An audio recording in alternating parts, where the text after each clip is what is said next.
Welcome and thank you for checking in at the Inner Game of Change podcast, where I focus on exploring the multi-layers of managing organizational change. My guests cover a diverse number of critical topics to enable effective and sustainable change in the workplace. My name is Ali Juma, and you're listening to the Inner Game of Change podcast. My guest today is Kylie Sinclair, Change Republic co-founder, lifelong learner, tech passionate, and a fellow podcaster as well. Through Change Republic, Kylie, together with her business partner Emily Walker, have created a dedicated platform for learning and development teams to connect with the freelance experts and enable more people to thrive in the digital age as we navigate the gig economy. I'm grateful to have Kylie sharing her L&D and change thoughts with me today. So Kylie, thank you so much for your time and thank you for joining the Inner Game of Change podcast. I am eternally grateful. We've been trying to record this podcast for a while. Here we are. Here we are, and thank you so much for having us. We're really excited to be here, and we love conversations. We think they're the core of everything good. So we're really excited to join you today. Thank you so much. And so, Kylie, before we jump into quite a few topics about change management, learning specialists, and that's the core of your business, I would like the listeners to know a little bit about you, Kylie, and also about Change Republic. Yeah, sure. So I love surfing. I am mad about the beach, and I'm also a big fan of consciously creating the kind of life that you want to live rather than sort of cruising through and having regrets later. Yes. So Change Republic has been created with that in mind. So myself and my co-founder Emily both live in the coastal towns we grew up in, 12 Ks from our mothers, to get all sorts of, family bonding happening for our children and our families. And Em and I work together, funnily enough, in media and marketing, which is actually a kind of external brand communications field where we're trying to inspire consumers to change. And we came to learning and development with a kind of mad passion for it. Myself having had amazing learning and development experiences, and Emily craving great learning experiences. She hadn't been exposed to as many as she would have liked through her career. So about 4 years ago, we caught up after our maternity leaves were coming to an end. And I think I got to Em's place at 8:30 on a Monday morning, and by 9 o'clock we had formed Change Republic. And we're really on a mission to help bring the richness of what's happened in the media sphere and the changes to the way that communication has happened in media, which we were kind of working in, and bringing that into learning, and also creating ways to connect amazing learning and change experts with companies and teams who have problems they need to solve in that space. Fantastic. Why is it a republic? It's a republic because we're all part of it. Yes. And no one person is more important than another. And we're really, I think the core of all learning is feedback. And listening deeply to feedback and listening to both what's said and what's unsaid. Yeah. So we wanted to create from the beginning a place where people could join and come to and share ideas and feedback.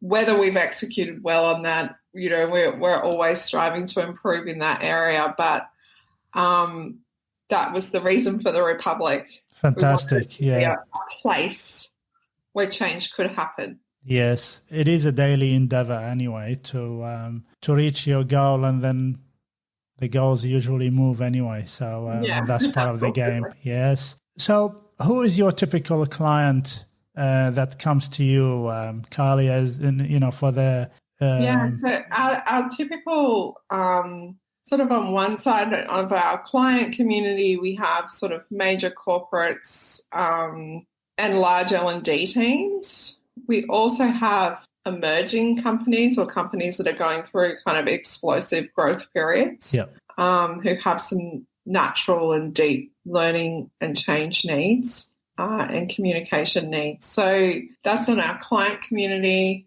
What's been really super interesting for us and something that we are really connected with is that our expert community have started to become our customers as well. So in the sense that as they're sort of pitching for gigs and opportunities on the platform, they're winning them, and they're then, hiring other experts to help grow their learning consultancy or learning agency. And that's really exciting for us because that is kind of a cycle of growth that we feel personally really connected to. Fantastic. So it's Change Republic, and I'm going to try to summarize it and tell me if I fail with that. It is a community of change and learning, dedicated purely to help the market, or supply the market with talent. Yes. To enable them meet their change requirements.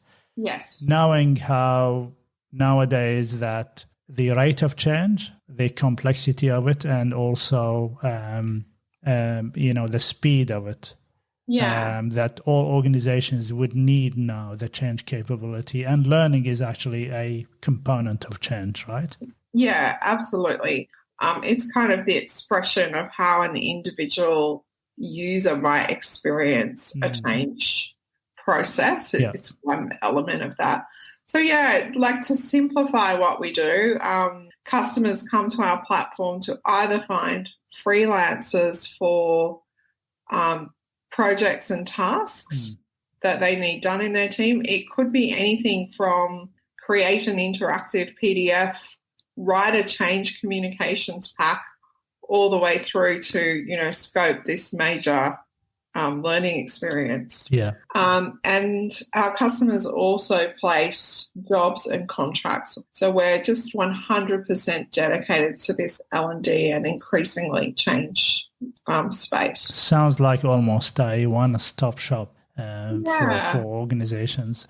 Kylie, I want to ask you about two things. One is, talk to me about the market. What's the market looking for now? In terms, are there any trends in the market in terms of how organizations look at change capability? Yeah, look, what we're seeing, and we're mainly working in this kind of the learning sphere of that. What we're seeing at the moment is that there is just a deeper understanding of the complexity of change. And I think at the moment when change projects are more ambiguous than they have ever been. So, while an organisation might be going on a transformation, because of the changing rate of technology, there is quite often no endpoint that's clear. So, the old way of driving change was create a burning platform and get everyone to jump off and swim towards something new. Or get burned, or get burned. It was kind of very fear-driven mentality that was sitting under this change process. And I think partly because of the pandemic and partly because of this changing rate of technology, it's actually now we know that a change is not one sprint or one year period. A change process is a multi-year process in many organisations to adapt to the commercial environments that they're in. And what you really need in that environment is a growth mindset, a strength around resilience and well-being.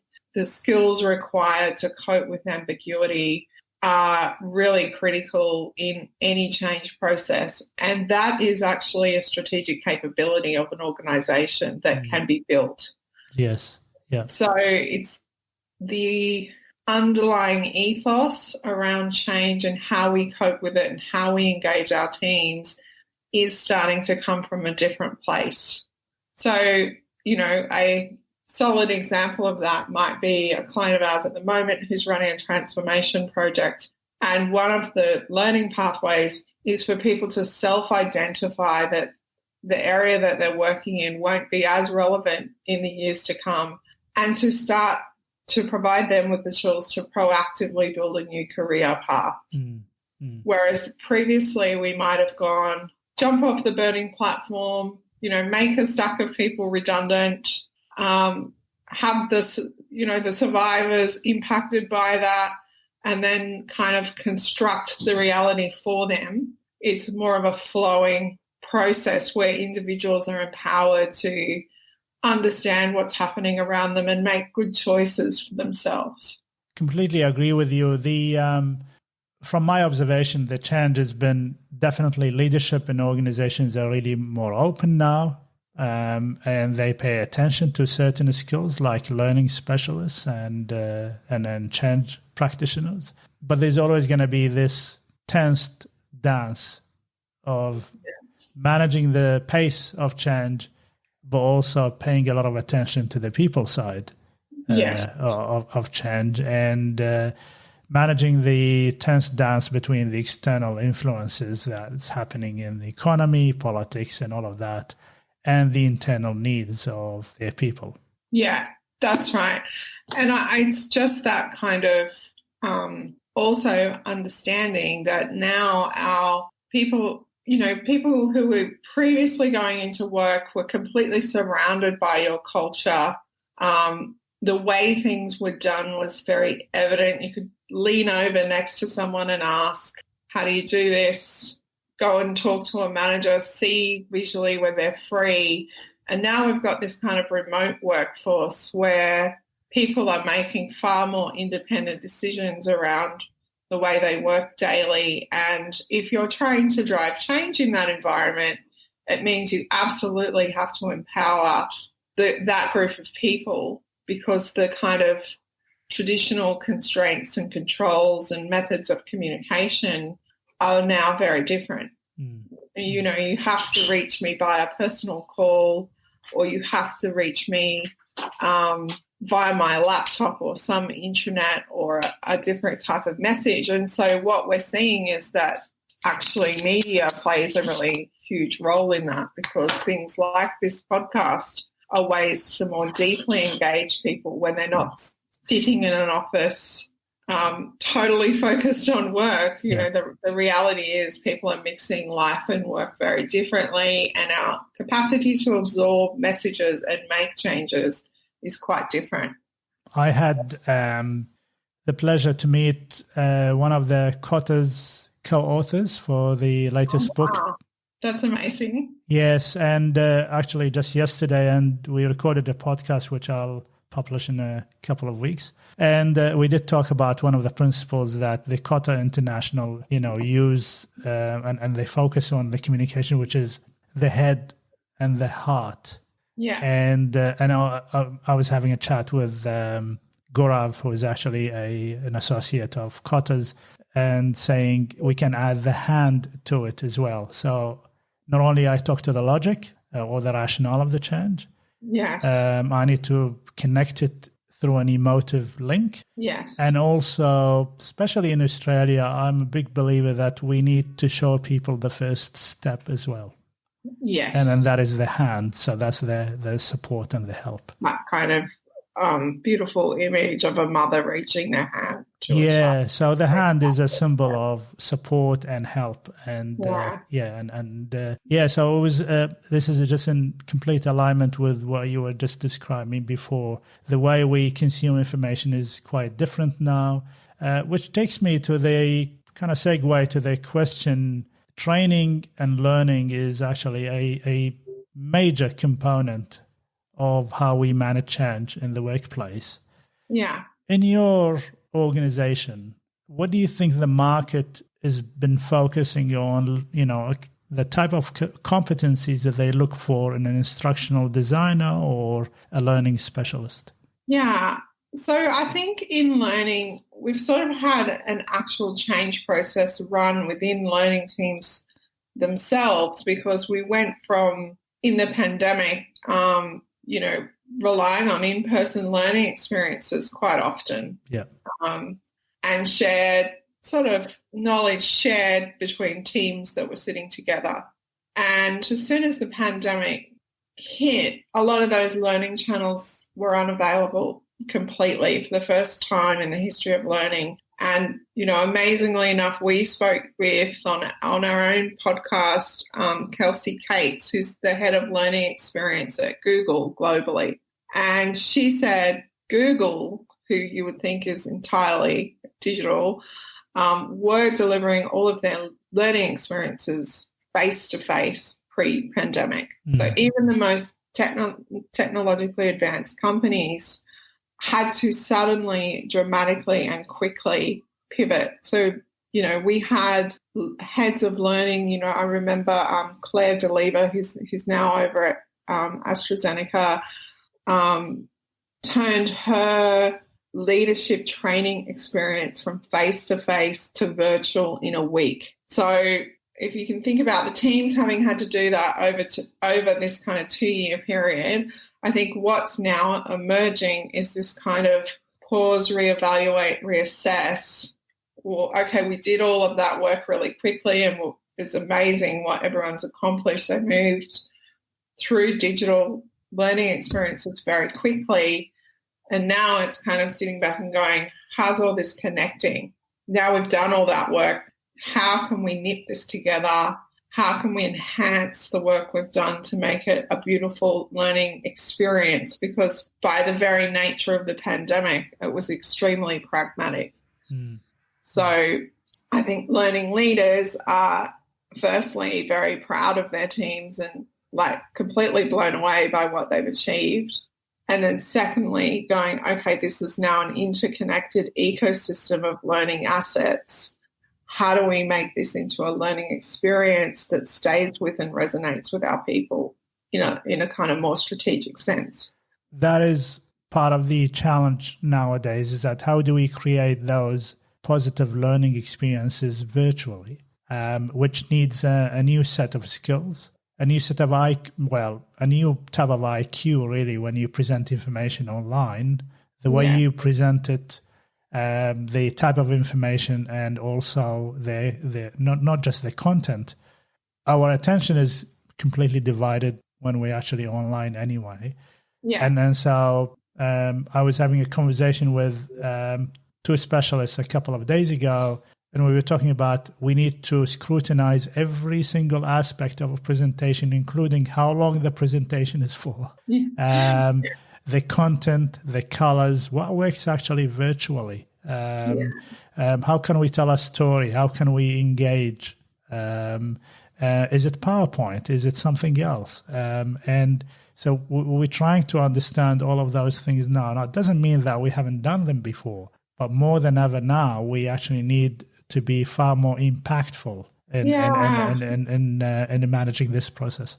And I think what works really well, like we're doing a speed mentoring session for people in learning next week, and a couple of our community members came up with the idea, so we're just kind of supporting their kind of great idea, and they've used this platform called Gather. So it's a online platform where the people creating the learning experience have no control over where the participants go to. So it's like looks like a physical landscape. So you have an avatar, you can walk around, you can join the table, you can hear that conversation, and you can leave that table and move to another table and hear a different conversation. So, in a Zoom room, for example, you might boot a participant out or shut a group down when you want people to come back to the centre. This technology completely empowers the participant rather than the people creating the experience. And so, the principles by which we organise learning experiences are becoming really important, because whether you would choose Zoom versus a newer platform like Gather to create a learning conversation impacts the learner emotionally very differently. And it's not until you get in and just kind of play and experiment with these other platforms that are emerging that you realise how two-dimensional your learning experience has become. And once your kind of brain is engaged more fully with this, even the sense of making a choice to join a group, which you used to do at a conference by just walking across a room. Yes. It's amazing how when a platform empowers that, you get not all of the feels, but some of the feels of that, and you realise what you've been missing. And this kind of sense of what's missing is this kind of emotional juice and connection between us, I think is underlying, is going to drive a lot more innovation and technology and learning, because we're trying to find that connection. I think we can learn a lot from social media as well. You know, I was thinking about the other day, how can I make a solution video in a minute and a half? Yeah. I haven't reinvented the wheel. There's TikTok. You can grab my attention to it. Yeah. And how can I pepper my 5 or 6 slides with a clip here and there? Yeah. And the idea is that focus, Daniel Goleman has written the book Emotional Intelligence. He actually got a new book called Focus. And he was arguing that focus is the biggest asset or commodity that will be required going forward, because we've got so much coming our way. And if you focus, or if I get your focus, you know, that will be a measure of my success. And so we can learn a lot from social media. We can learn a lot from neuroscience. Now is looking at a lot of things. How we nudge people online is going to be different now. And I don't think it's going to go away. I think if we go back to the office, or when we go back to the office, there's always going to be a need for virtual, because the workforce and the nature of the hybrid workplace is going to stay, I think. Yeah. Well, I don't see huge numbers of people saying, I want to commute. I think there's huge numbers of people who want to connect, though. Yes, and that's you know, that's a wonderful way of putting it. And as such, people like myself in the change space, we need to be prepared to think how I can still help organizations lead the change and help people adopt the change in a virtual environment. Completely different game and different beast. I want to ask you about over the next 3 to 5 years, what do you think some of the capabilities that learning specialists and change practitioners would need to start looking at? I know, for example, that we need to read more about the neuroscience of things. What else do you think we need to pay attention to? I think understanding the brain and the way that people absorb and retain information is going to yield huge pockets of insight for learning teams, absolutely. And the decisions around, you know, a lot of learning and change processes include knowledge we need to know versus things we need to do differently versus ways we think and behave. And I think that those streams have been more clearly understood and empowered by technology for us to focus on the behaviours and the way we think and the way we engage and collaborate and those sorts of things that can genuinely drive change. So I think that is a huge pocket. I think in terms of the actual pragmatic skills that instructional designers and learning designers have, there's incredible pressure for them to become kind of specialists of everything. Yes. So from the way information is mapped and the frameworks that are given to our learners all the way through to actually, you know, I can create a podcast and have a conversation. For the learning designer and instructional designer in the middle of all of those array of choices, I think they're going to have to specialise more to become kind of at a mastery level of a number of related domains and to be more comfortable with that specialisation. Yeah. Whereas previously I think it's been, you know, kind of like I understand learning design, I'm an e-learning developer, I have one platform that I know how to use and I'm great at it. I can do pretty much anything in there. I think there's going to need to be another kind of tier of specialization. So I really understand audio and how that works, or I understand video and how that works, or whatever that specialization is that emerges. So that's really challenging for a lot of people in our community because, you know, people are consuming social media, and when they get to a work-based learning experience, that's the level of media execution they're expecting. Yes. So what you're talking about is that the move should be, well, you would be far better off having an A capability in, you know, two fields rather than having a C capability in 20 fields. Yeah.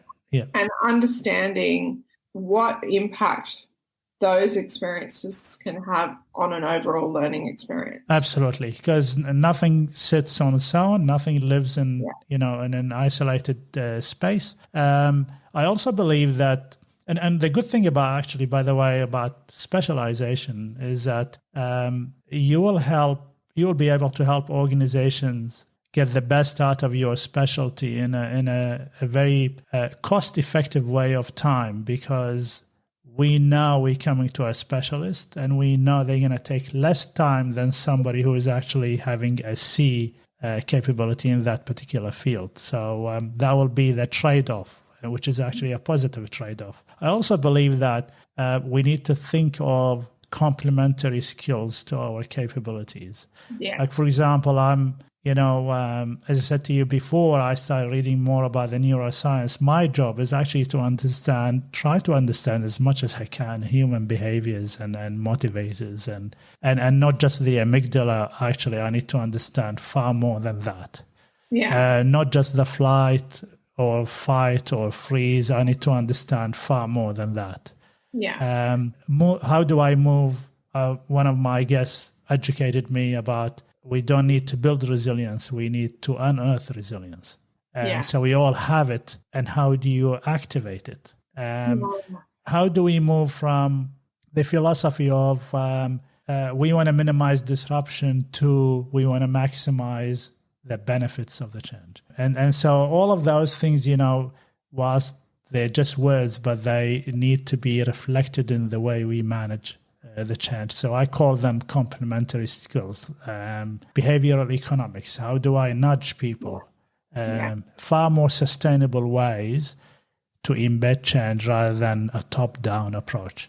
Yeah, and I think the reality is that we're all craving a bit of safety and understand. And during the pandemic, people's sense of safety has been threatened. Mm-hmm. And continues to be, because we don't know where that's going. And so it's how do we help people feel more confident to take many more smaller steps that are very, very achievable when their base load, their base situation may feel to some people unsafe. It may not to everyone. Yeah. So, I think that idea of nudging and it being achievable is important, because you've also got you've got the change in the way we work and the level of connection we have with people. We've got the kind of sense of safety from the pandemic. We've got cognitive overload from media because we're absorbing a lot more media. So, if you're talking to media specialists, they're talking about not a minute and a half video, a 15-second, or how can we communicate in a 5-second message? Yeah. So that's all because it's hard for us to take on more information. And because we're all fighting for the focus. We all, And the other thing that you're talking about, psychological safety, when it comes to change, is really important. And it's actually, we started paying attention to that, especially over the last few years. And I've got one of my guests coming up in one of the podcasts, which we predominantly talk about psychological safety. We are coming close to the end of the podcast, Kylie, and I'm really enjoying this. I want to hear your thoughts around what would be your advice for my listeners, predominantly from the change and the learning space and the communication. What do we need, as a specialist in your field, running an organization like Change Republic? What would be your advice? For them, for career-wise, you mean? Yes, yeah. Yeah. So, look, I think in learning experiences, what we're trying to do is move away from here's this piece of learning you must do to here's an experience you will want to participate in and enjoy. And so when you think about the process of a hirer getting to know you as an applicant, a candidate, or a freelancer, it's thinking about that experience of the person who's looking for someone to work with in a more human way. So how valuable is the resume? Well, that's one way to learn to meet someone. You know, many candidates or potential work relationships, you actually meet the person by looking at a piece of paper, which doesn't reflect the person at all.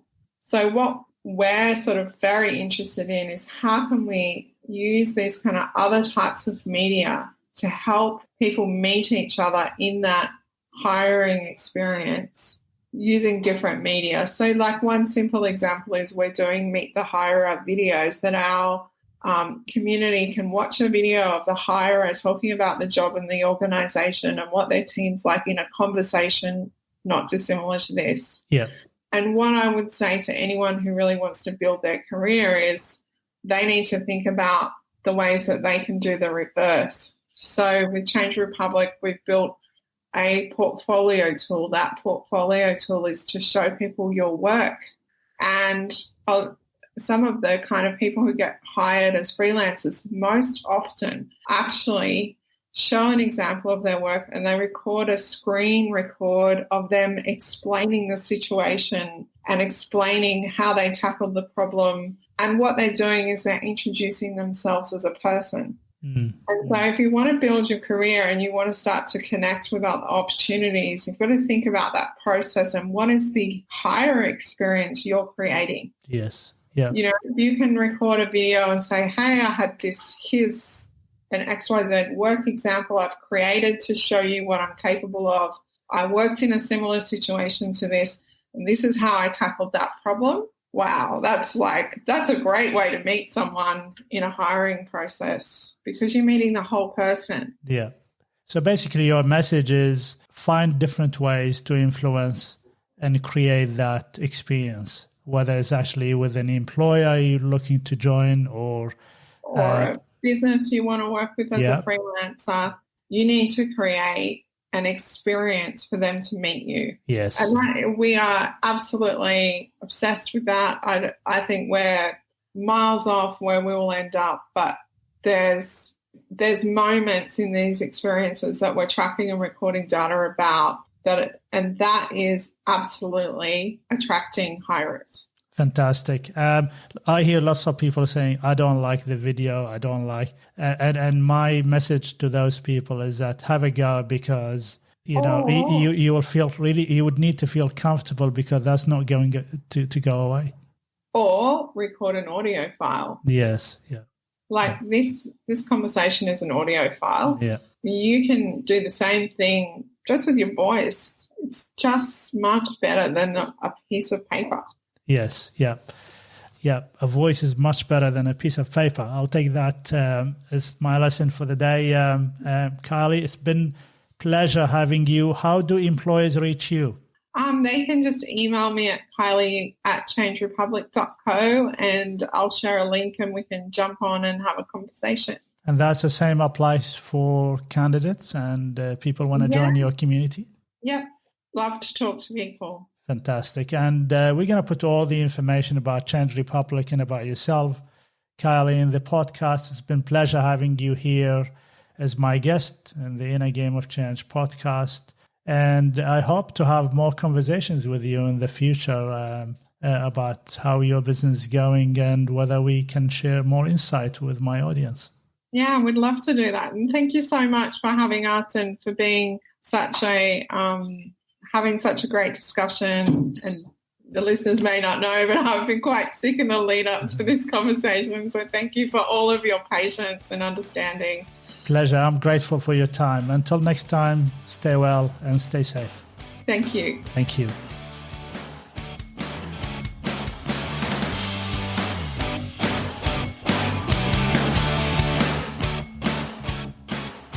Hi everyone, I hope you enjoyed listening to this episode.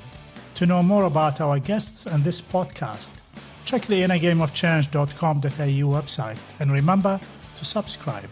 I can't wait to share with you my next podcast guest.